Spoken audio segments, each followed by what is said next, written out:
할렐루야. 하나님은 살아계십니다.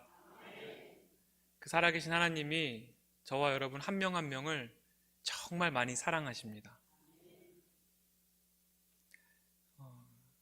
제가 이렇게 앞에 설 만한 사람이 못 되는데 하나님께서 세워주셔서 하나님 어떤 간증을 이 귀한 홍광교회 성도님들께 하면 좋을까요?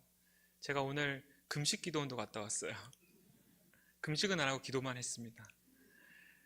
기도하는 중에 하나님께서 말씀도 주셨고 오늘 이 시간 가장 첫 번째로 저한테 주셨던 마음은 뭐냐면 하나님께서 여기 계시는 홍광교회 성도님들 한 분 한 분을 정말 많이 사랑하신다는 거예요. 정말 믿으세요? 그 사랑하시는 하나님께서 우리를 얼마나 가엾이 여기시는지 우리 홍광교회를 제가 놓고 기도하면서 주신 첫 번째 말씀이 있는데 먼저 좀 나누겠습니다. 네, 한번 화면 띄워주시면 감사하겠습니다. 네, 우리 같이 한번 읽어볼까요? 시작.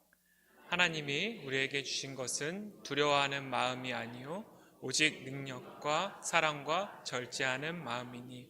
아멘. 모르겠습니다. 여러분들에서 기도하는 과정 속에서 하나님께서 이 말씀을 왜 주셨는지 모르겠습니다. 우리가 살다 보면 당장 앞길에 어떤 일들이 벌어질지 모르고 생각대로 되지 않아서 불안하고 두려울 때가 있지만 두려워하는 마음은 하나님께서 주신 마음이 아니라고 오늘 분명히 말씀하고 계십니다. 왜요? 하나님은 너무 우리를 사랑하는데 우리가 그런 아들, 딸이잖아요. 우리가 자녀들을 생각해 보면 자녀들이 두려워하고 불안해하는 것을 부모로서 원치 않잖아요. 너무 평강하고 행복하기를 원하잖아요. 그 하나님께서 여러분들 한 분 한 분이 그 평강 가운데 있기를 정말 바라시는 것 같습니다. 하나님께서 우리에게 주시는 것은 능력입니다. 우리는 비록 능력, 돈, 지식 여러 가지가 부족할지 모르겠지만 이 세상을 만드시고 전지전능하신 하나님께서 그 모든 능력을 주신 줄로 믿습니다. 그 하나님께서 주시는 것은 사랑입니다. 우리 안에는 정말 사랑이 없는 것 같아서 무너질 때가 많지만 그 사랑 역시 하나님의 사랑, 이웃을 사랑하는 것, 가족을 사랑하는 것 모두 다 하나님께서 주시는 것임을 믿습니다.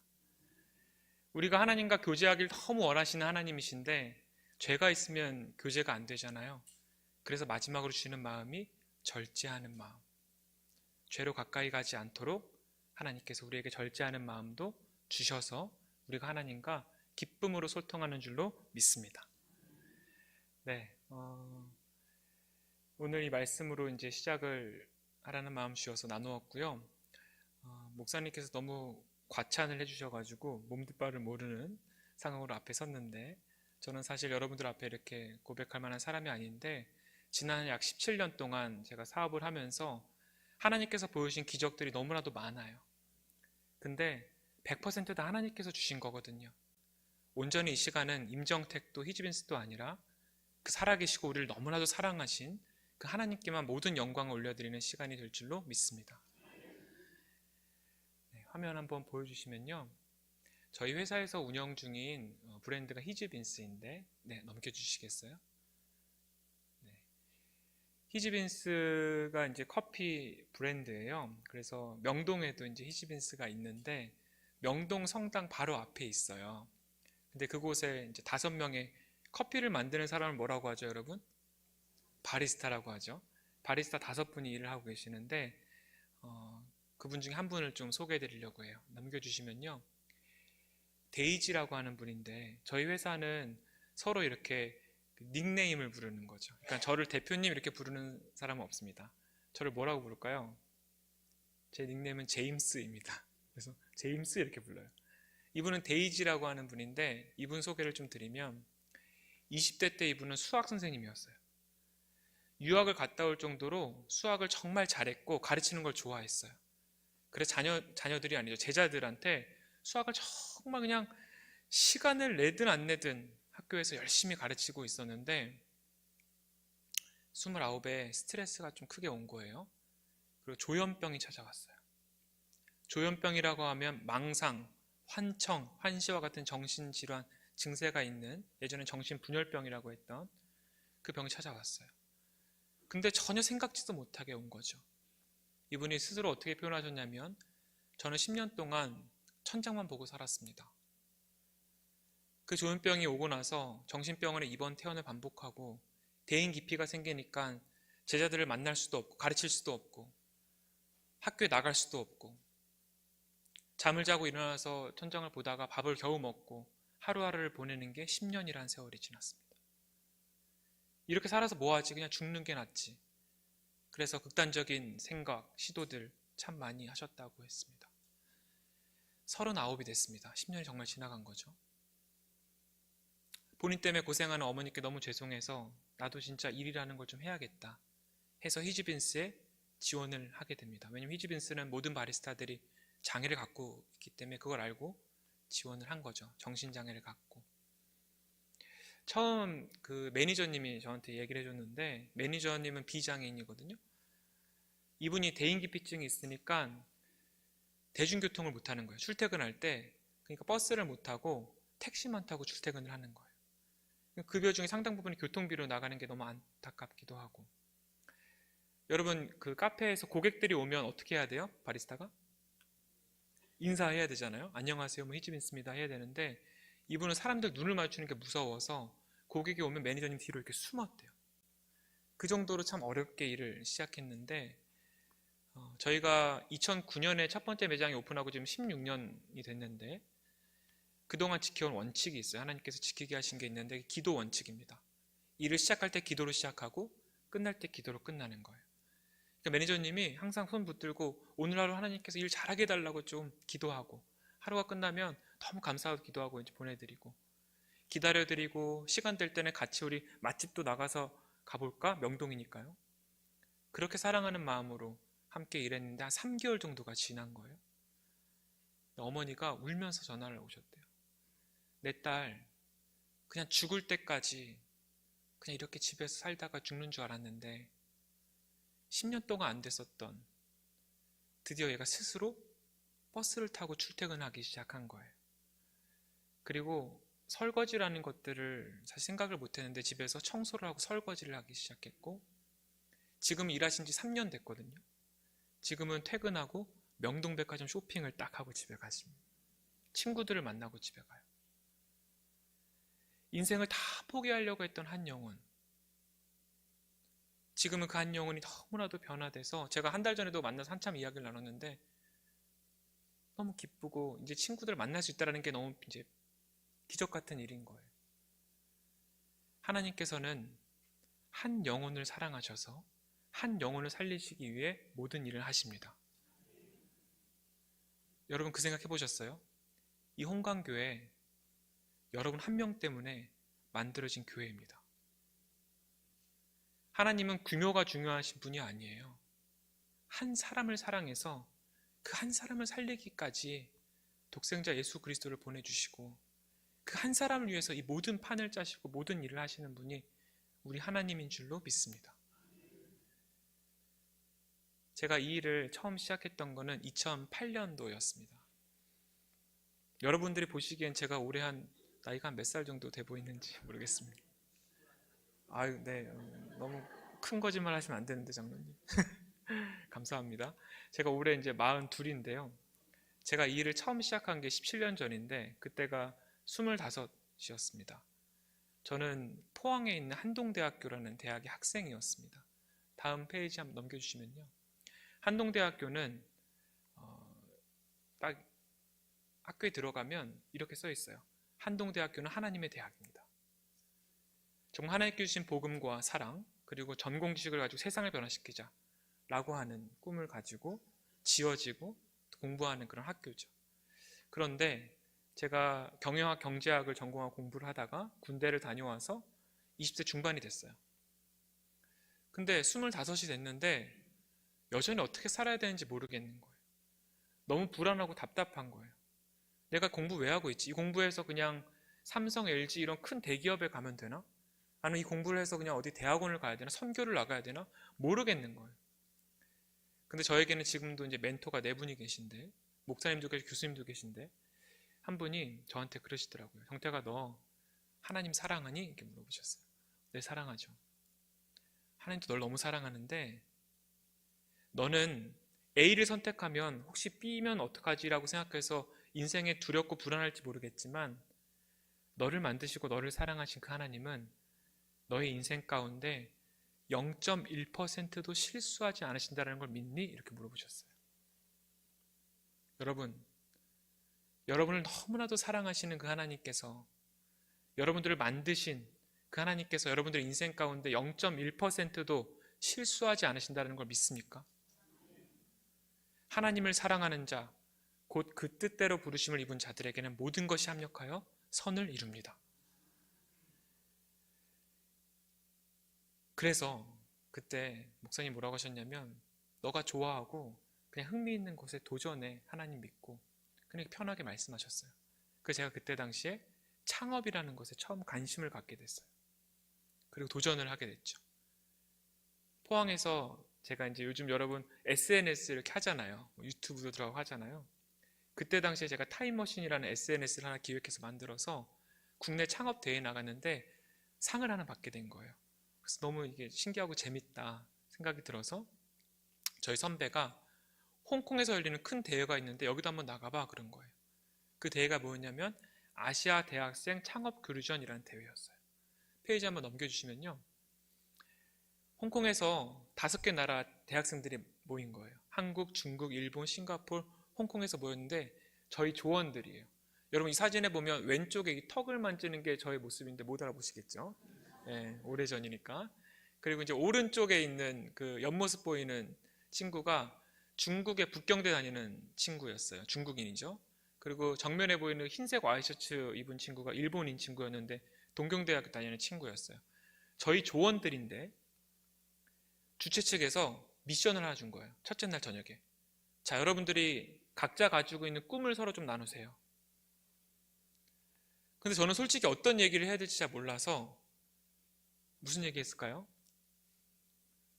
타임머신이랑 제 아이템을 막 열심히 얘기하고 있었어요.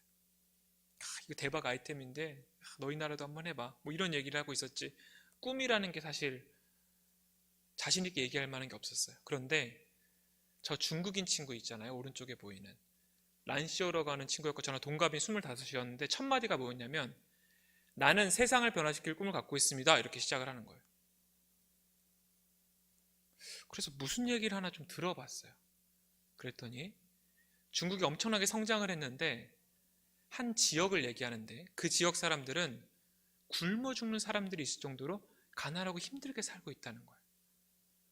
본인은 대학을 졸업하면 그 지역에 들어가 살 거고 그 지역 사람들과 함께 일할 거고 그 지역 사람들을 변화시키고 중국을 변화시키고 그래서 정말 세상을 변화시키기 위한 꿈을 갖고 지금 공부하고 창업을 준비하고 있다는 거예요.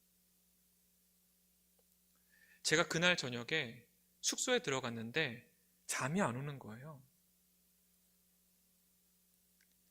여러분 이 중국인 친구가 하나님을 믿는 친구였을까요? 아니었을까요? 교회를 가본 적도 없고 하나님도 믿지 않는 친구였어요. 제가 왜 잠이 안 왔냐면요. 저의 이제 과거로 조금 거슬러 올라가 볼게요. 저는 모태신앙입니다. 아까 목사님께서 잠깐 말씀해 주셨지만 저희 아버지는 증가성결교회 장로님이시고 저희 어머니는 권사님이시거든요.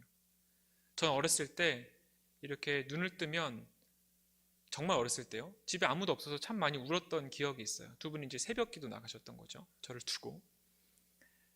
어머니는 매일 저를 위해서 기도하시는 정말 기도의 어머니였고 아버지는 제가 어렸을 때 이제 뭐 5월이나 12월 이럴 때 가정의 달이나 연말에 트렁크에 먹을 걸 잔뜩 실어서 어디를 도시더라고요. 같이 이제 저를 태워놓고 가시는데 장애인 시설 갔다가 고아원 갔다가 먹을 거 잔뜩 주고 이제 오시고 하셨어요. 그 신앙의 선배님이신 부모님 밑에서 자랐지만 솔직히 말씀드리면 그렇게 수련회 부흥회 때마다 정말 눈물을 흘리면서 하나님 내 인생 하나님 겁니다라고 얘기했지만 제가 세상 속에서 딱 나와 생각할 땐 전 이렇게 생각했던 것 같아요. 하나님 그래도 저 이 정도 돈은 벌어야죠. 하나님 저 그래도 이 정도 직업은 가져야죠. 하나님 제가 그래도 이 정도 성공하면 하나님께 더 큰 영광을 올려드릴게요. 그러니까 좀 도와주세요. 하나님 제가 이 정도는 해야죠. 라고 생각을 하고 공부를 하고 창업을 준비하고 있던 저에게 하나님을 믿지도 않고 교회를 나가지도 않는 저 중국인 친구는 그 나라의 가장 어렵고 힘든 사람들을 살리겠노라고 그 꿈을 가지고 지금 공부를 하고 창업을 준비한다고 하니까 그날 잠이 안 오는 거예요. 4박 5일 일정을 마치고 그 한국에 이제 돌아왔습니다. 인천공항에 내렸고 한동대학교는 포항에 있었고 저는 학기 중이었기 때문에 버스를 탔는데 6시간이 걸리더라고요. 인천에서 포항까지. 제가 그날을 잊을 수가 없는 게 버스에 앉았는데요. 사람이 진짜 간절하고 답답하면 그런 것 같아요. 눈을 감고 뭐 기도가 되고 이게 아니었었어요. 그냥 창밖을 보고 이렇게 얘기했었어요. 하나님, 정말 살아계세요? 하나님 정말 살아계세요?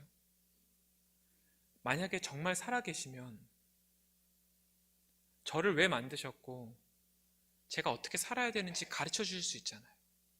여러분 그렇지 않나요? 하나님 정말 살아계시면 저한테 말씀해 주실 수 있잖아요.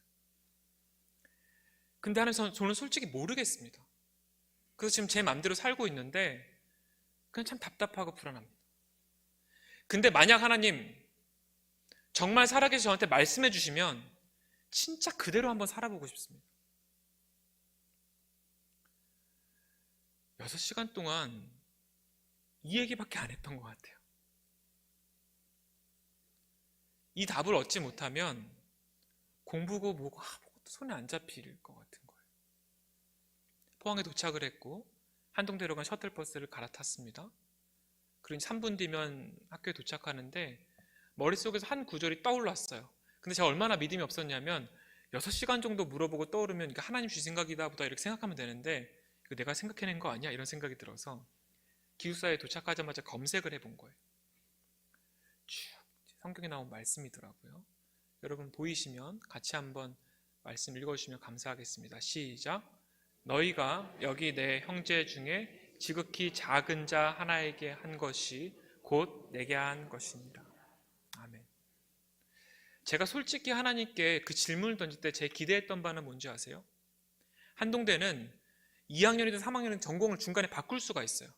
내가 이렇게 기도하면 너 경영학 전공하지 말고 상담을 해. 예를 들었어요. 아니면 너 이런 직업을 가져. 뭐 이런 답을 주실 줄 알았어요. 근데 한 구절 떠올랐던 게 뭔지 아세요? 지극히 작은 자 하나에게 한 것이 곧 내게 한 것이다. 지극히 작은 자 한 사람에게 한 것이 곧 나 예수님께 한 것이다 라는 말씀이었습니다. 그날 한동대는 기숙사의 격층마다 기도실이 있어요. 성경을 가지고 마태복음 25장을 몇 번을 읽었는지 모릅니다. 거의 한 2시간 이상 기도실에 있었던 것 같아요. 근데요, 제가 지금 그 17년 전을 떠올려도 하나님께 가장 감사한 건 뭐냐면 하나님께서 나에게 그 말씀을 주셨다라는 것과 그 말씀에 순종할 수 있게 하셨던 그 마음. 그때부터 제 인생이 달라졌습니다. 지극히 작은 자 한 명에게 한 것이 예수님께 한 것이라면 이보다 귀한 일이 없는 거예요. 여러분 이렇게 심심할 때 예수님께 문자 보내면 커피 한 잔씩들 하시죠? 우리가 예수님을 만나는 자리가 있다면, 지극히 작은 자 한 명에게 한 것이 예수님께 한 것이라면 이 인생을 살고 천국에 가기 전까지 그보다 귀한 일이 있을까? 라는 마음을 주셨어요.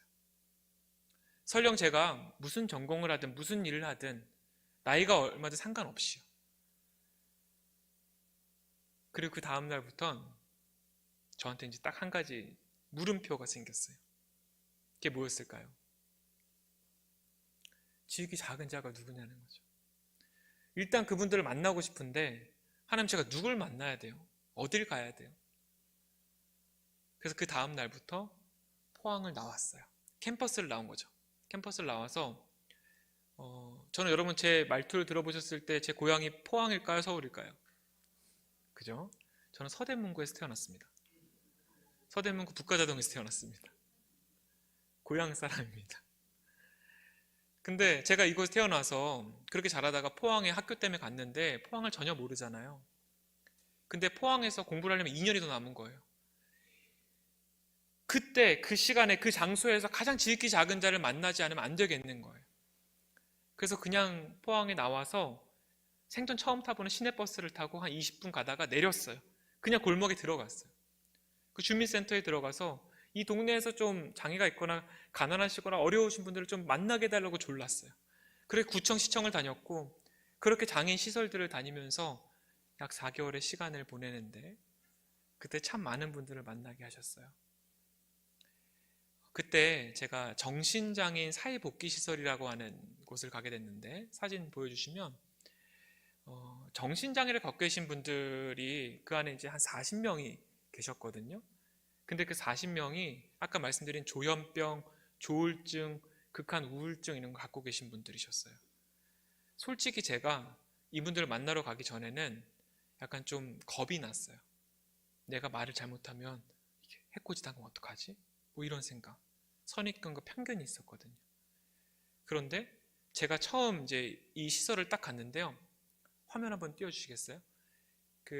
저를 가장 환대해 주셨던 분이 이제 이분인데, 그러니까 전화를 드리고 약간 자원봉사하는 것처럼 하루를 이제 이 시설에서 보내려고 간 거예요. 근데 딱 들어갔는데 저를 너무 환대해 주면서 전화했던 정택 학생 아니냐고 들어오라고 방에 들어갔는데 저한테 녹차 먹을 건지 커피 먹을 건지 물어보는 거예요. 그래서 녹차 주세요 했는데 앞으로 뭘 할 거냐고 막 물어보시길래 제가 정말 어렵고 힘든 분들 또는 장애를 갖고 있는 분들과 함께 일하는 사회적 기업에 관심이 있어요. 그랬어요. 사회적 기업이라 하면 사회 문제를 해결하는 기업인데 근데 갑자기 이분이요. 사회적 기업이요 그러더니 뒤에 있는 캐비넷에 문을 딱 열더니 이만한 두께의 파일을 갖고 와서 저한테 딱 놓고 저한테 30분 동안 막 강의를 하기 시작하시는데 그 안에 뭐가 스크랩되어 있었냐면 한국의 사회적 기업 법령, 국내 사회적 기업 사례, 해외 사례가 잔뜩 스크랩이 되어 있는 거예요. 그래서 너무 놀랐어요. 와, 여기는 사회복지사들의 수준이 진짜 높구나. 근데 한 여자분께서 사무국장님이래요. 저를 이렇게 불러서 나가셨어요. 옆방으로 또 들어갔는데 또 커피 먹을지 녹차 먹을지 물어보시길래 저는 이미 먹었고 저분께 30분 동안 교육을 받았는데 너무 많은 걸 배웠습니다. 저는 실제로 그분한테 어떤 걸 배웠냐면 학생, 이런 꿈을 갖고 있는 거 너무 대단해. 근데 이게 쉽지 않으니까 한번 열심히 하다가 모르면 나한테 와. 내가 가르쳐 줄게. 내가 진짜 응원해. 막 그러시고 한동대 교수님들한테도 배우지 못했던 걸 이분한테 막 배운 거예요. 근데 그 사무국장님이 저한테 뭐라고 하시냐면 그분 저희 시설의 회원분이세요? 그러는 거예요. 이 시설에 조현병을 갖고 있는 정신장애인 당사자분이셨어요. 이분이 20대 때 발병을 하고 지난 20여 년 동안 정신병을 하면서 조금 나아졌는데 나아지니까 이분이 발병하기 전에 사업도 하시고 일도 되게 잘하셨던 분인 거예요. 내가 나와 같은 정신장애인들을 위해서 사회적 기업을 만들어야겠다 해가지고 실제로 그걸 준비하고 계신 분이셨어요. 여러분 제가 한 가지만 참고로 좀 말씀을 드리면 저도 이제 몰랐었기 때문에 가끔 TV에 조현병 환자가 살인을 저질렀습니다 이런 뉴스가 나오잖아요. 그럼 우리는 어떻게 생각해요? 조현병, 정신질환, 정신장애를 갖고 있으면 위험하겠구나 이렇게 생각하잖아요. 제가 그동안 이제 정신과 의사 선생님들을 참 많이 만났는데 그분들이 정확하게 정리를 해주셨어요. 여러분께도 말씀드려 볼게요. 우울증, 극한 우울증, 조울증, 조현병과 같은 정신질환과 사이코패스를 포함한 인격장애라고 하는데 인격장애는 병리학적으로 아예 구분되어 있는 거예요. 이게 무슨 뜻이냐면 이 인격장애는 다른 사람의 감정이라든가 생각들을 이해하거나 공감할 수 없는 상황이기 때문에 정말 살인을 저지를 수 있는 상황이지만 이분들은요, 정신과 의사 선생님들이 정확히 이렇게 표현하셨어요. 일급수 같은 분들이다. 너무 상대방을 배려하고 본인이 참다가 발병하신 분들이 대다수라는 거예요. 이분들이 위험한 분들일까요? 아닐까요? 아니에요. 오히려 너무 착하고 순수하고 이타적이고 이런 분들이 세상을 잘못 알고 있는 거잖아요. 저도 그걸 그때 알았어요. 이분들과 친해지면서. 그런데 대한민국의 15개 유형의 장애인 중에서 가장 취업률이 낮고 왜요? 이 사회적 인식 때문에 취업이 안 돼요. 편의점에 이렇게 가면 일을 좀 해보려고 가면 이분들이 약을 드시거든요. 이게 이유가 호르몬 이상으로 생기는 거기 때문에 우리가 열이 39도까지 갔어요. 그럼 뭘 먹어요?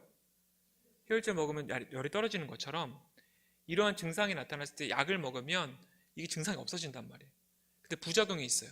호르몬을 건드리는 약이니까 약간 느려지고 어눌해져요.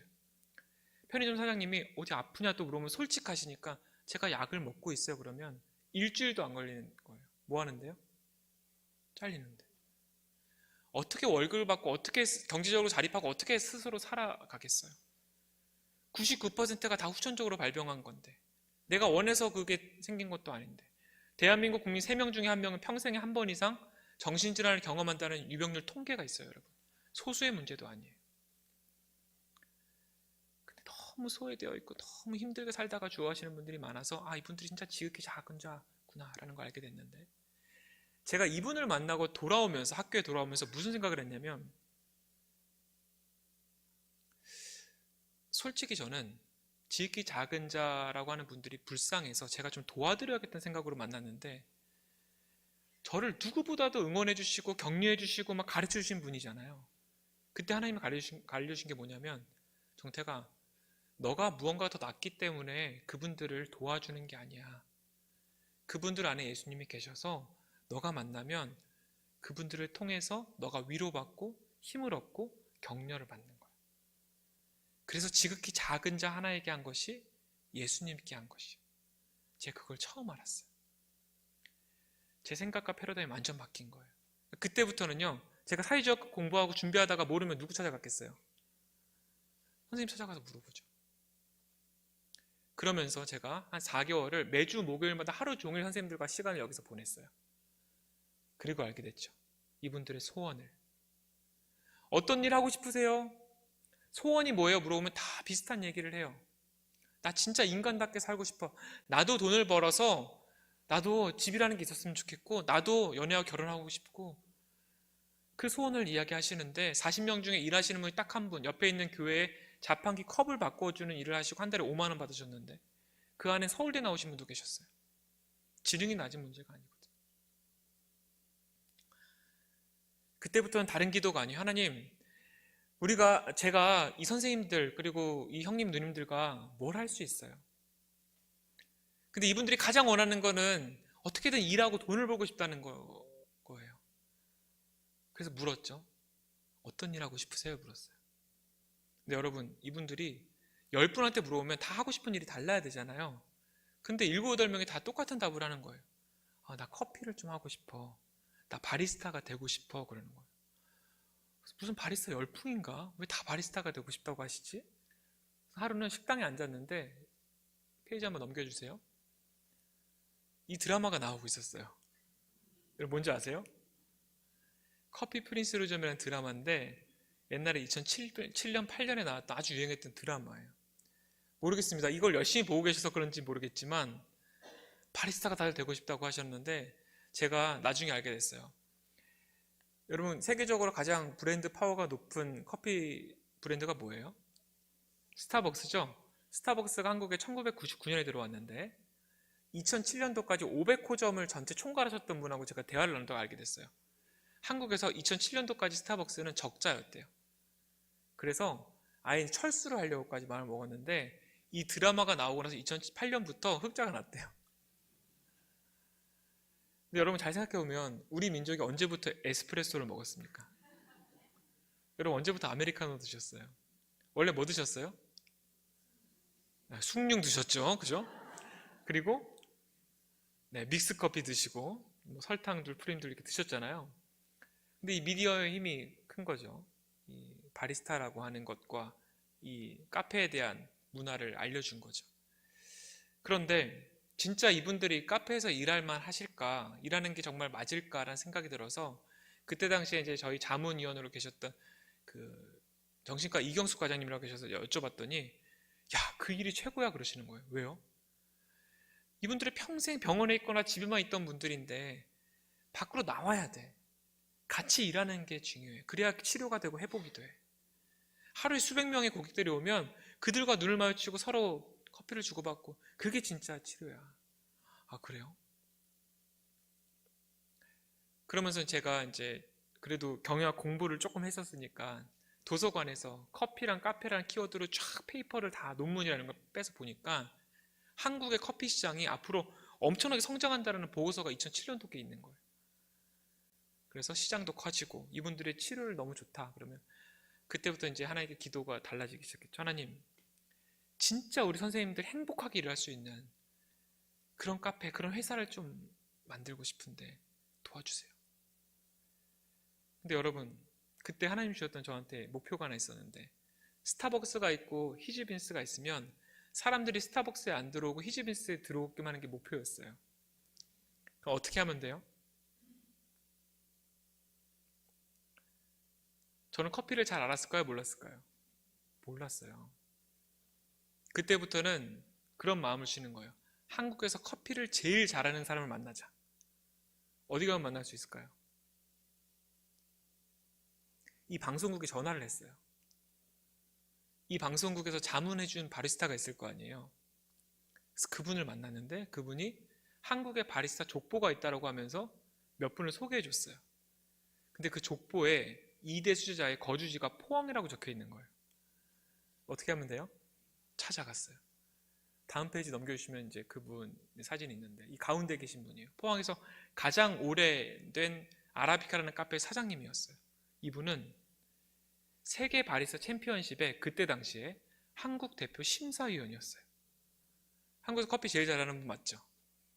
그래서 어떻게 해요? 찾아뵙고 사장님, 포항에도 2만 5천 명이 넘는 장애인들이 있는데 이분들이 장애 때문에 일을 못하는 게 아닙니다. 이런 전문가한테 교육받았던 적이 없고 그리고 정말 안정된 일자리 기회가 없었고 응원하고 지지하는 사람들이 없어서 그랬던 거예요. 좀 가르쳐 주세요. 한 명당 기초교육비가 100만 원인데 처음에 4명을 하려고 했는데 400만 원이 있었을까요? 없었을까요? 없었어요. 전 그때 학자금 대출을 받고 있었기 때문에 뭐 돈을 모을 수 있는 방법이 없었어요. 근데 그 상황 속에서 어떻게든 배워야겠는 거예요. 그래서 두 번째는 카스테라를 들고 찾아갔어요. 사장님 잘 계셨어요? 근데 이분이요, 하나님이 마음을 만져주신 거죠. 교육을 해주시겠다는 거예요. 기초교육비가 400만 원인데 공짜로 해주시겠다는 거예요. 다만 올 때 그 카페라떼 교육하려면 우유가 필요하니까 우유만 사들고 오래요. 그래서 항상 우유를 이렇게 사들고 갔어요. 이 사진이 그 8회기 교육이 끝나는 날이에요. 양쪽에 두 분이 저희 히즈비스 1기 바리스타들인데 표정이 어떤 것 같아요? 밝아 보이죠? 사장님이 뭐라고 하셨냐면, 솔직히 말씀드리면 이분들 장애를 갖고 있다고 해서 그냥 좀 도와드려야겠다 생각하고 시작을 했습니다. 그런데 8번 중에 이분들 단 한 명도 지각이나 결석하지 않았고 마지막에 시험 본다고 했더니 그때마다 그렇게 열심히 붙잡고 연습을 하고 막 물어보시는데 그 열정이 대단했습니다. 오늘 똑같이 시험을 봤는데 다른 사람들 보는 것처럼 모두가 평균 점수 이상으로 합격을 했습니다. 심화교육 몇 개월만 더 받으면 웬만한 카페 바리스타들보다 진짜 일 잘할 수 있는 분들입니다. 이렇게 말씀을 해주시더라고요. 너무 기뻐서 감사합니다, 사장님. 그럼 심화교육도 부탁드리겠습니다. 그래서 그때부터 4개월 동안 심화교육이 들어갔어요. 선생님들이 달라지기 시작하는데요. 선생님 중에 한 분이 집 밖을 한 달 동안 스스로 나와본 적이 없어요. 왜냐하면 나오면 검정색 옷을 입은 사람이 항상 서 있는 것처럼 보이는 거예요. 편의점도 못 가요. 그래서 저희가 항상 모시러 갔었는데 심화교육 한 지 한 2, 3개월 정도 지났을 때 오시자마자 이렇게 말씀하시더라고요. 나 이제 그 사람 안 보여. 나 이제 안 보여. 여러분, 근데 이게 얼마나 놀라운 일인지 몰랐어요. 보통은 20년, 30년 동안 약을 드시거든요. 한 명 한 명이 바뀌는데 어떻게 이렇게 바뀔 수 있을까 생각을 해보니까 20년을 정신장애인으로서 친구들 다 떠나가고 가족들 안에서 너무나 힘들어하고 그냥 죽으려고 생각했던 분이 세계적인 커피 전문가가 진짜 잘한다고 인정을 하고 훌륭한 바리스타가 될 수 있겠다라고 칭찬을 해주니까 자존감이 올라가면서 치유가 되는 거예요. 근데 하나님이 작정하고 한 명 한 명 만지시는 게 느껴졌어요. 근데 이분들이 이제 배우니까 자신감이 생기시잖아요. 저를 만날 때마다 아니 근데 저기 임 대표 카페가 생기긴 생겨요? 이렇게 물어보시는 거예요. 카페가 있어요, 없어요? 없잖아요. 네, 언젠간 꼭 생길 겁니다. 이랬는데 약간 계속 이 말만 하니까 내가 사기꾼인가 이런 생각이 드는 거예요. 여러분, 카페를 하나 만들려면 뭐가 필요한가요? 네, 돈이 필요하죠. 근데 저는 뭘 가지고 있었을까요? 네, 신앙 감사합니다. 네, 돈은 확실히 없어질 거라 생각이 드시나 봐요. 그때요, 제가 혼자 준비했던 게 아니라 감사하게도 동역자들이 있었어요. 한동대 이제 친구들, 선후배들. 우리가 그 일주일에 한 번씩 두세 시간을 같이 회의하는 시간을 가졌는데 뭐 사무실도 부족해서 따로 없으니까 한동대 안에 기도실 넓은 데가 있었는데 거기 다 모였어요. 다윗의 장막이라고. 그러면 회의 시간을 뭐 한 2시간 잡으면 1시간은 눈물을 흘리면서 우리가 기도하는 거예요. 왜요? 오늘 오전에 선생님들 교육하는 걸 보고 왔어. 얼마나 일하고 싶어 하시는지 알아요. 근데 우리는 돈도 없고 카페도 없고 아무것도 없는 거예요. 그러면 우리가 다 같이 모여서 찬양하면서 기도하면서 하나님 정말 우리 선생님들 일 잘할 수 있는데 우리는 아무것도 없어요. 하나님 좀 도와주세요. 정말 그렇게 울었어요. 근데 그러다가 기도 중간에 서로 기도하면서 이제 주신 마음들 나누는 시간에 한 여학생이 어떤 생각이 들었다는 거예요. 그래서 무슨 생각 얘기를 좀 나눠주는데 이 일을 하나님께서 너무 기뻐하시는 하나님의 일이라는 생각을 들었는데 우린 돈이 없지만 돈이 많은 곳에 있는 돈을 들어다가 우리한테 주실 거라는 생각이 들었다는 거예요. 그래서 제가 뭐라고 했냐면 참 좋은 생각이다 그랬어요. 그렇잖아요?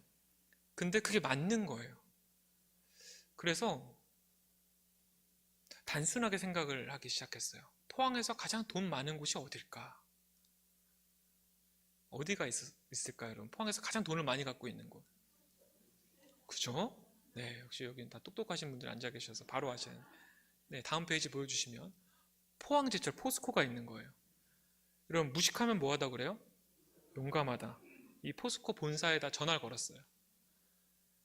어디 부서를 연결해 주냐고 물어보시길래 섭외부서를 연결해달라고 했어요. 검색을 해보니까 작년에 섭외부에서 포항자원봉사센터에다 1억을 후원했더라고요. 돈이 있는 곳이구나. 그래서 담당자분이 받으셨어요. 안녕하세요. 저는 한동대학교 임정택이라는 학생입니다. 제가 포스코에 사업 제안을 좀 드리고 싶은데 한번 찾아뵐 수 있을까요? 아무 말씀 안 하시더라고요. 다음 주 수요일 날 20분밖에 시간이 안 되신대요. 아, 괜찮습니다. 찾아뵐게요. 갔어요. 이분은 사실 놀라셨죠. 진짜 젊은 대학생이 와가지고 사업 계획서를 딱 내미는 거예요. 제안서 A4 용지 3장. 뭐라고 적혀 있었냐면 비전, 모든 장애인들과 함께 행복하게 일하는 세상을 만듭니다. 장애인 커피 전문가를 양성해서 경제적 자립을 돕습니다. 마지막 장에 예산 계획, 사업비 운영비에서 총 합계 얼마 써져 있었을까요? 네. 1억 600만 원을 제가 적었어요. 작은 카페라도 하나 만들면 필요하다. 근데 이분이 이제 맨 밑에 한 문장을 보고 좀 놀라셨는데 포스코와 함께하고 싶습니다 이렇게 적어놨어요. 이분이 이제 이걸 보면서 이 친구가 진짜 돈을 달라는 건가 이렇게 막 쳐다보셨어요. 저도 최대한 이제 선한 눈망울을 하고 돈이 필요합니다. 이제. 근데 이분이요 알고 보니 크리스찬이셨는데 이분 역시도 하나님께서 만지시고 예비하신 거죠. 뭐라고 하셨냐면 학생이 이거 참 좋은 일인 것 같은데 포스코 40년 역사상 대학생한테 이런 큰 돈을 줘본 적은 없어요. 근데 준다 해도 필요한 게 있어요. 하면서 저한테 질문을 던지시는데 학생 혹시 회사 법인을 갖고 있어요? 그러시는 거예요. 법인이 있었을까요? 아, 법인이요? 만들어야죠 하고 제 노트를 꺼내서 1번 법인을 만들자 이렇게 적었어요. 그 준비하는 사람들 중에 커피 전문가가 있어요? 그러시길래 아, 저희 열심히 배우고 있습니다. 2번 내부에 커피 전문가가 필요하다. 이분이 말씀해 주신 거 다 적었더니 14가지더라고요. 아, 감사합니다. 또 찾아뵐게요. 준비해가지고요. 돌아왔는데 멤버들은 막 중보기도 하고 있었어요. 만나자마자 저한테 돈 준대? 막 이렇게 물어보더라고요. 뭐라고 했었냐면 대박이다. 우리 이 14가지만 되면 포스코에서 돈을 줄 것 같다. 근데 이 친구들이 와 막 이렇게 환호성을 질렀어요. 그때부터 우리의 주간 계획, 월간 계획에 이게 하나씩 들어가는 거예요. 전국을 뛰기 시작했는데 그때 우리가 기도하면서 포스코를 몇 번 들어갔냐면 6번을 들어갔어요. 처음에 3장짜리 사업계획서, 그 다음 10장, 17장, 그리고 23장, 30장, 마지막에 38장짜리 사업계획서가 됐어요. 6번째 미팅을 잡아놓고 전날이었어요. 기도실에 들어갔는데 기도가 안 돼요. 왜 기도가 안 될까요? 제가 6번째 미팅을 잡았다는 건 5번 어떻게 됐다는 얘기예요? 거절당했다는 얘기죠. 여러분 5번 연속으로 거절당하면 기분이 어떨까요? 포기 상태인 거죠. 사실 반포기 상태인 거예요. 아, 여기는 안 되겠구나. 인간적인 생각으로 안 되는 거예요. 방법이 없으니까 계속 가고 있는 거지. 기도가 안 돼요. 현실적으로 막히면요, 기도가 안 되니까 기도실에서 CCM 찬양 틀어놓고 한 1시간은 졸았던 것 같아요. 근데 그때 갑자기 하나님께 주신 마음이 뭔지 아세요? 정태가, 너 처음에는 그 말씀만 있으면 된다고 하더니 이제는 네 타이밍에 네 계획대로 안 되니까 불안하고 두렵냐? 처음 말씀 그대로 가라. 처음 마음 그대로 가라. 마음을 주셨어요.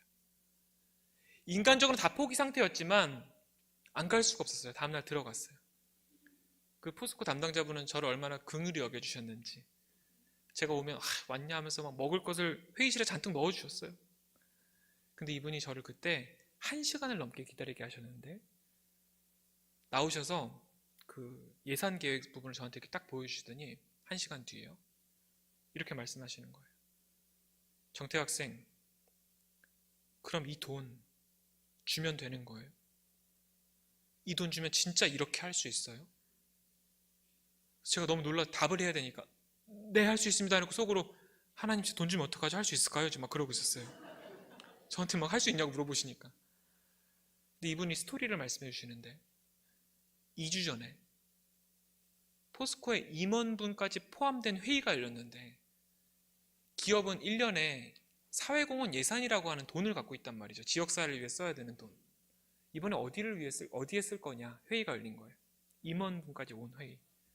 그때 제 사업 계획서가 이분한테 보여진 건데, 야, 우리 그냥 돈 주면 끝나는 건데 이걸 한번 만들면 계속 일할 수 있는 거네? 한번 생각해 보자가 2주 전. 이분이 1시간 이상 걸렸던 이유가 들어가서 설득하고 진짜 할까요 말까요 해서 해보자 확답을 받고 나오신 거예요. 여러분, 제가 그때 이 본사 앞을 나왔을 때 기분이 어땠을 것 같으세요? 야, 하나님 감사합니다 하고 진짜 보는 그때 저희 멤버들하고 선생님들하고 막 부둥켜 안고 엄청 울었어요. 그때가 벌써 16년 전인데요. 그때부터 지금까지 저희 멤버들이 하나님께 고백하는, 우리에게 주신 어떤 원칙, 교훈 같은 게 있어요. 그게 뭔지 아세요? 하나님의 일은 하나님의 때에 하나님의 방법으로 하나님께서 하십니다. 정말 믿으세요? 근데 여러분, 사단은 정확하게 반대로 우리에게 공격해요. 하나님의 때가 아니라, 봐봐, 네 계획대로 안 되고 있잖아. 너 그 타이밍 잘 모르잖아. 두 번째, 너 그런 방법 모르잖아. 네 방법 알아? 네 방법으로 틀렸었잖아. 너 그런 돈 있어? 그런 능력 있어? 없잖아. 근데 여러분 생각해 볼까요? 만약에 하나님의 타이밍이 아닌 제 타이밍에 제 방법으로 됐다면 과연 우리는 하나님이 하셨습니다라고 얘기할 수 있을까요? 만약 제가 갖고 있는 돈과 제가 갖고 있는 능력으로 이것이 되어졌다면 제가 교만하지 않고 진짜 이 일을 하나님의 일이라고 고백할 수 있을까요? 하나님의 일은 하나님께서 영광을 받으셔야 되기 때문에 반드시 하나님의 때에 하나님의 방법으로 하나님께서 하시는 걸로 저는 믿습니다. 사단의 유혹에 넘어가면 안 됩니다. 전지전능하신 하나님께 마음껏 하실 수 있도록 우리에게 수많은 자유함과 권한을 다 주셨음에도 불구하고 우리는 눌려 있는 거죠. 이 세상적인 것에, 나의 현실에. 이렇게 첫 번째 매장이 오픈하는데요. 다음 페이지 한번 넘겨주시면 한동대학교 안에 작은 매장이 하나 딱 오픈을 하는 거예요. 근데 여러분 한번 볼까요? 이 매장에 사람들이 벌떼같이 몰려들었을까요? 파리가 날렸을까요? 네, 파리가 날렸으면 제가 안 물어봤겠죠. 2009년 9월 7일 날 오픈을 했는데 학생들이 첫날부터 줄을 서기 시작하는데 줄이 문 밖으로 이렇게 나가는 거예요. 물론 너무 좁아가지고 이게 15평도 안 돼서 좁아서 나간 것도 있었는데, 어떻게 알고 왔냐고 물었더니 드디어 우리 학교 안에 세 번째 카페였거든요. 커피가 맛있는 집이 들어왔다 해서 이제 막 오기 시작했는데, 바리스타가 처음 4명으로 시작했다가 10명까지 들었어요. 다 장애를 갖고 계신 분들.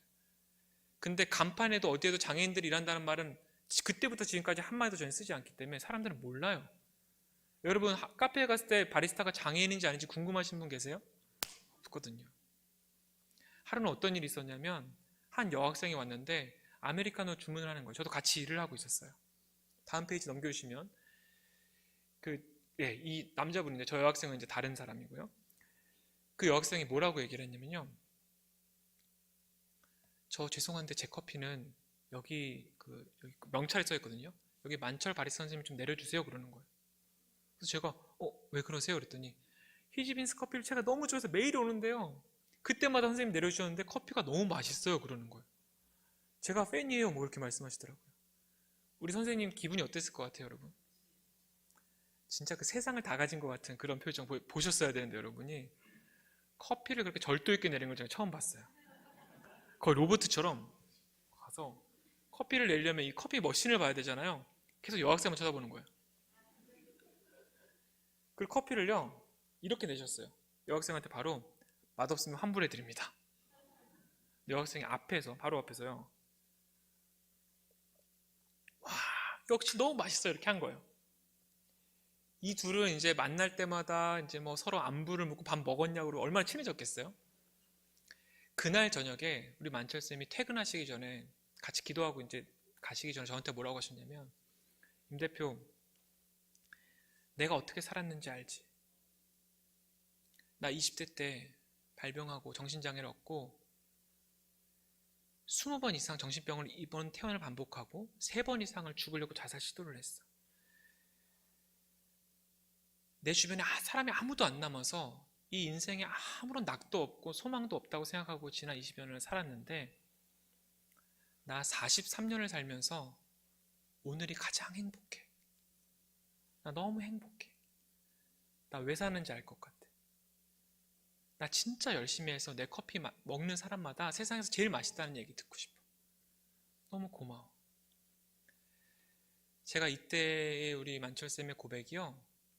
지금도 생생한 게 가장 행복한 날을 떠오르면 이때가 떠올라요. 근데 여러분, 우리가 잘 생각해 보자고요. 어떤 목표하는 돈을 얻었을 때, 어떤 목표를 이루었을 때 행복감이 있지만 오래 가지 않아요, 사람은. 근데요, 하나님이 왜 가장 큰 계명을 하나님을 사랑하고 이웃을 사랑하라는 걸 주셨을까? 내 옆에 있는 사람이 나로 인해 행복하다고 표현하면요, 평생 갑니다, 그 행복감이. 정말 평생 가요. 이 한 분이 달라지시면서 이분이 주변에 있는 선생님들한테 영향이 미칠 거잖아요. 같이 행복한 매장이 되고 그런 공동체가 되기 시작했고 그때부터 확장이 되기 시작하는데 하루는 포항시장님이 전화가 온 거예요. 포항시장님이 찾아오셨어요, 매장에. 그래서 이건 시에서 좀 도와줘야 될 일이고 시에서 해야 될 일을 너희가 어떻게 이렇게 하고 있니? 막 이러면서 도와줄 거 없냐고 물어보시길래 제가 뭐라고 했냐면 포항시청 1층을 좀 주세요 그랬어요. 당황하셨어요. 근데 그때부터 시청 1층에 히지빈스가 들어가고 포항문화예술회관에 히지빈스가 들어가기 시작하면서 더 많은 분들이 일하기 시작하셨는데 다음 페이지 넘겨주세요. 근데 3년 뒤였어요. 여기가 포항문화예술회관 1층인데 시장님이 바뀌셨어요. 예측이 되세요? 계약기간이 딱 갱신되는 종료하는 시점이 또 딱 맞았어요. 저희가 5개 매장이 포항시의 곳곳에 들어가 있었는데 계약을 갱신할 수가 없다는 거예요. 계약을 갱신하려고 하면 입찰을 다시 해야 된다고 하고 설령 하려고 해도 지금 내는 보증금보다 몇 천만 원을 더 내야 되고 월세를 몇 백만 원을 더 내야 되는 거예요. 근데 그렇게 해서는 경영이 안 되는 거예요. 그러려면 어쩔 수 없이 장인 선생님들이 문을 닫으면 해고가 되거나 막 이래야 되는 상황인데 제가 카페를 돈 벌려고 시작했던 게 아니잖아요. 선생님들 한 분 한 분의 변화가 이렇게 놀라운데 어떻게 거기서 멈춰요?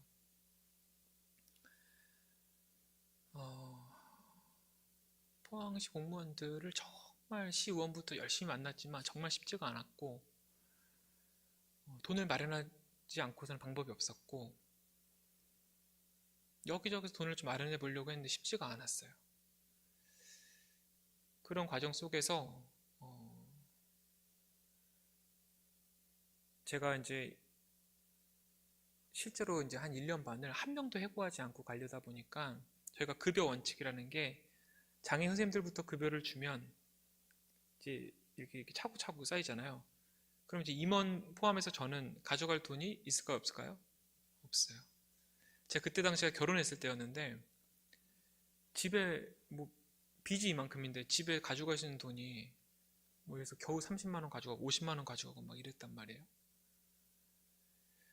근데 뭐 한 달, 두 달이 아니라 한 1년 반을 그러고 있으니까 저는 그때 살이 한 8kg가 빠졌었고 병원을 갔더니 염증이 뭐 가득 찼다고 하고 하나님이 기뻐하시는 일, 하나님의 기적 같은 일들도 이렇게 힘들 수 있구나. 그렇게 하나님께서 놀랍게 일하셨다고 고백했지만 정말 그렇게 힘든 순간에, 환난의 순간에는요, 하나님 또 안 계신 거 아닌가라는 생각을 할 정도로 참 나약한 사람이더라고요. 그냥 다 포기하고 싶었어요. 너무 힘들었어요.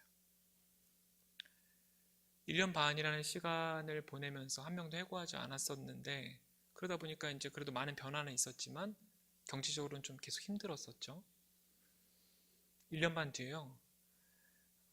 다큐멘터리가 하나 나왔다는 거예요. 저희 지도 교수님이 저한테 이제 링크를 보내주셨는데 봤는데 장애인 직업 유지에 대한 다큐멘터리였어요. 여러분 취업을 하는 것보다 더 중요한 건 뭘까요? 직업을 유지하는 거예요. 안 그러면 자립이 안 되니까. 근데 그 다큐멘터리에 나온 내용이 뭐였냐면 한번 다음 페이지 보여주세요. 대한민국의 정신장애인 직업 유지율이 18%인데 선진국도 50%인 거예요. 근데 그때 히지빈스 통계가 95%가 나온 거예요. 당연히 한 명도 해고하지 않았으니까 나올 수밖에 없는 통계잖아요.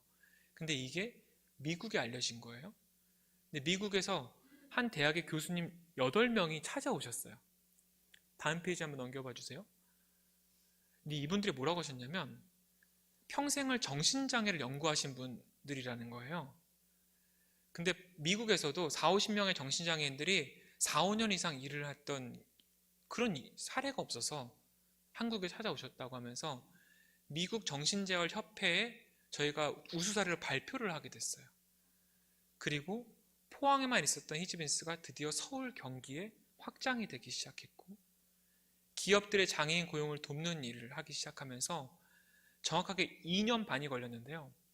2년 반 동안 적자에 허덕이고 너무 힘들던 회사가 2년 반 만에 완전 흑자로 넘어가서 지금까지 하나님께서 계속 흑자로 경영하게 하셨어요. 그 다음 페이지 보여주세요. 제가 이걸 몇 분 만에 말씀드렸지만 정말 죽을 것 같았었던 그 힘든 환난의 시기, 이 말씀이요 그때는 얼마나 얄미운 말씀이었는지 몰라요. 그렇지 않나요 여러분? 힘들 때 힘드니까 어쩔 수 없이 참잖아요. 환난은 인내를, 맞아요, 인내는 연단을 막 다 갈아 넣잖아요. 연단은 소망을 이루는 줄 알미로다 했는데 소망이 안 보이는데요 제 눈앞엔 지금. 근데 여러분 우리를 사랑하시고 우리를 만드신 그 하나님은 우리가 가장 고통스러워하는 그 환난의 시간에도 우리를 돌보고 계시고 우리를 위한 일을 하고 계신 줄로 믿습니다. 반드시 하나님의 타이밍에 소망은 이루어집니다. 하나님의 약속은 반드시 이루어집니다. 그 믿음으로 하나님의 일을 했을 때 우리는 결국 그 소망을 보게 될 줄로 믿습니다. 다음 페이지 넘겨주세요. 히지빈스가 알려지고 나서 전국에서 전화가 오기 시작하는데요. 장애인 부모님들한테 전화가 많이 왔어요. 당사자분들한테 많이 오지만. 대한민국에 260만이 장애를 갖고 계신데 가족까지 하면요 거의 1000만 가까이가 사실 장애인 가족인 거예요.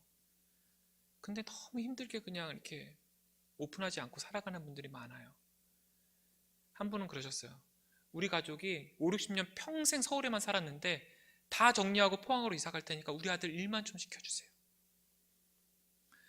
병원도 가보고 복지관도 가보고 다 했는데 뭐가 안 되는데 우리 아들 같은 사람들 거기서 몇 년간 일을 너무 잘하고 있다고 하는데 일 좀 시켜주세요. 매일 전화합니다. 매일요. 회사로도 저에게도 매일 전화. 어느 순간 기도를 하는데 이건 히지빈스를 몇십 개 몇백 개 만들어서 될 문제가 아닌 거예요. 260만 명인데 하나님 어떻게 해야 돼요? 그때 어떤 마음을 주셨냐면 대한민국의 모든 기업들이 장애인을 고용하면 문제가 풀리는 거예요. 그렇잖아요. 그리고 그때 한 가지 하나님께서 가르쳐 주셨어요. 다음 페이지 보여주세요. 대한민국에는 모든 기업이 전 직원의 3.1%에서 3.8%를 장애인 직원으로 고용해야만 하는 법이 있어요. 고용하지 않으면 벌금을 내는데, 여러분 작년에 기업들이 고용하지 않아서 낸 벌금이 얼마 정도 될까요? 1조 원이 넘습니다. 만약에 벌금 안 내고 고용하면 지금 기다리고 있는 장애인분들 수만 명이 바로 일할 수 있어요. 와, 그럼 진짜 이 문제를 기업들이 다 갖고 있다면 이걸 어떻게 도와줄 수 없을까? 그러면서 그때 삼성, SK를 포함해서 기업의 대표님들과 인사팀장님들을 만나는 게 가장 큰 일이었어요. 만나다 보니까 뭘 알게 됐냐면, 넘겨주세요. 기업들은 고용을 해야 되고 벌금도 내니까 해야 되는 걸 알면서도 이 문제 때문에 못하는구나. 장애인에게 어떤 직무를 줘야 될지 모르고 인사관리가 어려우니까 못하는구나를 알게 됐어요. 그래서 그때 하나님이 저희에게 어떤 사업을 주셨냐면, 넘겨주세요. 장애인을 채용하고 퇴사할 때까지 고용하고 교육하고 관리하는 일들을, 대기업들, 중견기업들을 도와주는 일들을 저희한테 맡기셨어요. 그런 기업이 없었거든요. 근데 그렇게 힘든 과정 속에서 하나님이 저희한테 만들어 주신 그 매뉴얼과 그런 교육 체계들이 이런 기업들을 돕는 데 쓰일 줄 몰랐어요.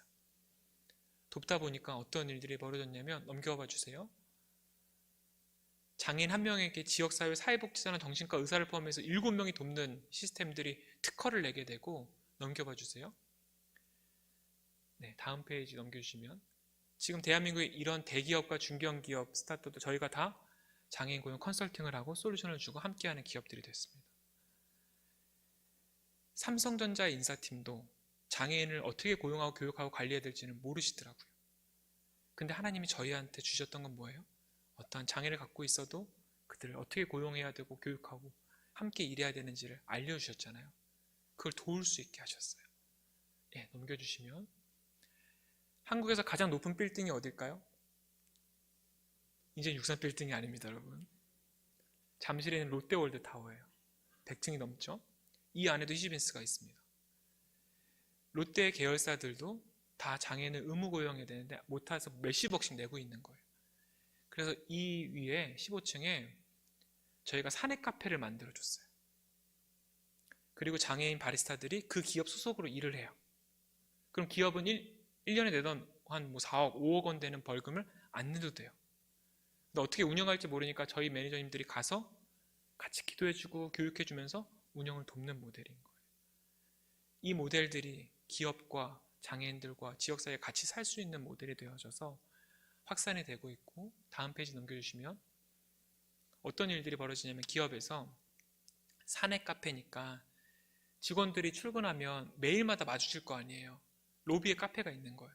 그럼 막 인사하고 잘 잤는지 물어보고 하니까 장애를 갖고 있는 분들과 비장애인들이 친해지게 되겠죠. 매일 인사하고 이렇게 커피 주고받고 하니까. 하루는요, 한 비장애인 직원이 왔는데 저희 장애인 선생님이, 바리스타가 얼굴을 봤더니 너무 힘들어 보이는 거예요, 표정이. 이 비장애인 직원이. 그래서 어디 아파요? 그랬는데 이분이요, 회사가 너무 힘들어서 퇴사를 하려고, 그만두려고 딱 마음을 먹고 있었던 거예요. 그래서 이제 또 얼굴도 알고 하니까 어떡해요, 힘내요. 위로를 해준 거예요, 장애인 바리스타가. 근데 어떤 일이 벌어졌냐면, 이분이 이제 뒤에 다른 직원들한테 얘기해서 저희도 알게 됐는데, 자기가 수년간 회사를 다니면서 이런 위로를 처음 받아봤다. 난 다시 일할 힘이 생겼고, 이분이 힘들 때마다 누구 찾아가겠어요? 선생님 찾아가는 거죠. 여러분, 천국은요, 하나님 나라는요, 양과 이리가 함께 뛰어노는 곳이라고 되어 있어요. 양과 이리가 원래 같이 있으면 어떻게 해야 돼요? 잡아먹어야 돼요. 근데 왜 잡아먹지 않고 함께 뛰어놀까요? 하나님이 보시는 방법은 다르기 때문이에요. 하나님은 외모를 보시는 분이 아니라 뭘 보세요? 중심을 보세요. 양과 이리가 같은 영으로 뛰어논다면 뛰어놀 수 있죠. 이 자본주의 시대 가운데 어찌 보면 장애인과 비장애인은 양과 이리와 같이 구분되어 있을지도 몰라요. 하지만 하나님께서 그 안에 함께 하시면 이분들이 양과 이리가 함께 뛰어노는 천국과도 같이 하나님 나라의 문화가 그 안에 만들어지는 것으로 믿습니다. 네, 넘겨주세요. 하나님께서 어떤 일을 하셨냐면 이렇게 기업들의 장애인 고용을 돕는 일들, 그리고 히지빈스 매장은 전국에 지금 38개 매장이 있고요. 그리고 온라인 몰을 운영하고 있고 향기 제작소라는 공장이 있어요. 로스팅하고 베이커리 만드는 것도 모두가 다 장애를 갖고 계신 분들이, 이제는 정신장애, 발달장애, 시각장애, 청각장애 모든 유형의 장애인들이 같이 일을 하고 있어요. 현재 170명의 장애인 직원들이 함께 일을 하고 있습니다. 여러분, 누가 하신 일입니까? 누가 하신 일이라고요? 100% 하나님께서 하신 일입니다. 100% 하나님께서 하신 일인데 왜 하셨을까요? 한 영혼을 살리시려고요. 너무 사랑하는 나의 아들, 나의 딸, 괴롭고 고통 가운데 있는 그 한 영혼을 살리시기 위해서 하나님은 일하시는 분입니다. 하나님은 여러분 한 사람을 그렇게 생각하십니다. 여러분 한 사람 때문에 이 교회가 세워졌고, 여러분 한 사람 때문에 그 회사가 있고요, 여러분 한 사람 때문에 그 가족이 있습니다. 하나님이 여러분 한 사람을 너무나도 사랑하시는 걸 잊지 않으셨으면 좋겠습니다. 넘겨주세요. 여호와의 말씀이니라. 내 생각은 너희 생각과 다르며 내 길은 너희 길과 다르니라. 우리가 살다 보면 제 생각대로 일이 되어지지 않고 내가 가는 길이 무엇인지 몰라도 혼란스러울 때가 있지만, 오히려 내 생각과 내 길이 아닌 하나님의 생각과 하나님의 길로 되어지는 것이 은혜인 줄로 믿습니다. 넘겨주세요. 전 세계에 80억 명의 인구가 살고 있잖아요. 이 WHO에서 보고서를 냈는데 전 인구의 15%가 장애를 갖고 있다라고 보고가 나왔습니다. 넘겨주시면요, 이 사진은 어딜까요? 필리핀인데요. 필리핀에는 2천만 명이 넘는 사람들이 빈민가에 살고 있습니다. 하루에 1달러, 그러니까 1,500원도 안 되는 돈으로 한 가족이 겨우겨우 연명을 하고 있는데요. 미랄복지재단이라는 NGO에서 필리핀에 이들을 돕는 일을 하다가 저희한테 연락을 와서 찾아오셨어요. 필리핀에 있는 빈민가에도 장애인들이 너무 많은데 히지빈스가 필리핀에 들어와서 이들에게도 일자리를 좀 만들어주고 자립을 좀 할 수 있도록 도와주면 좋겠습니다. 솔직히 죄송하다고 했어요. 저희가 뭐 필리핀을 앓는 것도 아니고 국내에도 일이 너무 많아서. 그런데 기도하게끔 하셨고 수개월을 같이 기도하고 여기 계신 장애인분들을 만나고 나서 하나님이 새로운 길을 열어주셨는데, 코이카라고 하는 곳에서 지원할 수 있는 지원 사업이 되게 돼서 저희가 2, 3년을 준비하고 필리핀 마닐라에 히지빈스를 오픈합니다. 넘겨주세요. 이 히지빈스 매장 바로 옆이 스타벅스입니다. 어떻게 됐을까요? 현지에 있는 직원들이요, 지금 이 시간에 스타벅스 사진 찍고 지금 이 시간에 히지빈스 사진을 찍어서 비교해서 보여줍니다. 스타벅스는 반 정도 사람들이 차 있으면 히지빈스는 꽉 차 있는 거죠. 현지에 있는 7명의 장애인 바리스타들이 하루에 1,500원도 못 벌던 분들이 비장애인들 이상으로 급여를 받으면서 지금 커피 전문가가 자립하고 있고, 이 사례가 알려지면서 코이카라고 하는 국제협력봉사단의 전 세계 프로젝트 중에 최우수 사업으로 선정되어져서 올해는 2호점으로 레스토랑을 준비하고 있습니다. 여러분, 누가 하신 일이라고요? 100% 하나님께서 하신 일입니다. 우리나라에 있는 장애인이나 해외에 있는 장애인이나 하나님께서 만드셨고 하나님이 사랑하시는 건 동일하거든요. 넘겨주세요. 저희 멤버들이 같이 기도하면서 이거는 비전 2040을 선포한 거예요. 전 세계 1억 명 이상이 행복하게 일하도록 우리의 문화 시스템을 전 세계에 확산하자. 100가지의 직무를 만들어서 모든 기업들이 다 장애인을 고용할 수 있도록 하자. 5만 명을 교육할 수 있는 직업 훈련학교를 만들자. 이 비전을 여러분께 나누는 이유는 기도 부탁드리려고요. 생각나실 때 기도해 주시고 이 비전 안에 하나님 뜻 안에서 하나님의 때에 맞게 이루어질 수 있도록 기도해 주시면 감사하겠습니다. 네, 넘겨주세요. 이제 말씀 나누고 마무리할 텐데요. 우리가 비전, 꿈이라고 하는 것들을 막 생각합니다. 근데 그 단어가 성경 말씀에 나와 있다는 걸 알고 계세요? 하나님이 말씀하시기를 말세, 지금 말세 맞나요? 맞죠? 내가 내 영을 모든 육체에 부어주리니, 이거는 전 세대에 상관없이 하나님께서 성령으로 임재하신다는 얘기입니다. 뭐라고 되어 있어요? 너희의 젊은이들은 환상을 보고, 영어 성경에 Your young men will see vision. 너희의 늙은이들은 꿈을 꾸리라. 말세에 성령님께서 임재하시면 젊은이들은 비전을 보게 되어 있고 늙은이들은 꿈을 꾸게 되어 있다고 하나님께서 말씀하고 계십니다. 근데 그 비전과 꿈은 뭘까요? 직업을 결정하는 게 아닙니다. 이 시대에 많은 청년들이 왜 힘들어하냐면요, 어떤 직업을 결정해야 되는지를 고민하기 때문이라고 저는 생각합니다. 직업은 도구입니다. 한국의 모든 국민들이 평생에 걸쳐서 직업을 7번 바꾼대요. 그럼 직업은 우리 인생의 목적이 아니에요. 하나님이 일하시기 위한 좋은 도구이죠. 사람을 살리기 위한 좋은 도구입니다. 근데 하나님은요, 내가 좋아하고 잘하는 것 외의 것으로 일하시지 않아요. 내가 하고 싶은 일을 가지고 하나님이 역사하시는 인격적인 분이세요. 근데 진짜 비전을 찾고 꿈을 찾는 건 80억 명의 인구 가운데 나를 만드셨다는 건 실수하지 않으신 하나님께서 나를 통해 하실 큰 목적하심이 있기 때문에 나를 만드신 겁니다. 여러분 한 분은 하나님께서 만드셨다는 걸 믿으세요? 하나님이 실수해서 만드신 분 계세요? 여러분 한 사람을 위해서 하나님은 복음을 전하고 사람을 살리고 하나님 나라를 이루기 위해서 여러분 한 사람 한 사람을 하나님께서 만드셨습니다. 그 만드신 목적을 묻고 듣고 순종하면 그때부터 하나님의 비전과 꿈이 시작됩니다. 젊은 사람만 꿈꾸는 것이 아닙니다. 너희의 늙은이들은 꿈을 꾸리라. 너희의 젊은이들은 환상을 볼 것이다. 우리가 하나님 안에서 꿈을 꾸고 환상을 보면서 하나님 나라를 이루어가기를 축복합니다. 마지막 이 말씀만 딱 나눌게요. 다음 페이지 넘겨주시면요. 제가 홍강교회를 기도하면서 마지막으로 저한테 떠오르게 하신 말씀이어서 마지막 페이지에 넣었는데요. 솔직히 저도 하나님의 이 기적과 같은 일들을 경험하고 있지만 인간적으로 제가 얼마나 부족하고 연약한 사람인지를 너무 잘 압니다. 하나님이 날 이렇게 사랑하시지만 나는 계속 넘어지고 죄를 짓고 또 넘어진 참 연약한 사람인 거죠. 아니 도대체 이 사람은 어떻게 살아야 되나. 근데 오늘 저 이 말씀이요, 같이 한 번만 읽어볼게요. 시작. 나는 포도나무요 너희는 가지라.